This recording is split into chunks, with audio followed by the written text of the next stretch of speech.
बरं झालं आला सोन्या, काही खोट नाही. कुशीत नसतं पिल्लू तेव्हा घाबरतेच रे आई.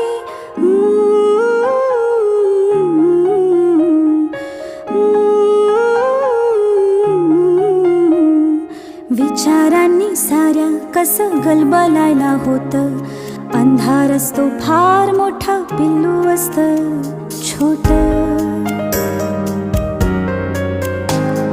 विचारांनी साऱ्या कसं गलबलायला होतं. अंधार असतो फार मोठा, पिल्लू असतं छोट. नाजूक नाजूक त्याचा जीव, नाजूक नाजूक मन. कोळी कात सोसेल कसे भविष्याचे घण. लहान आहेस तोवर निदान कुशीत घेता येईल. मोठा होशील पुढून जाशील तेव्हा काय होईल. कोण अशील, कुठे अशील, करशील काय ते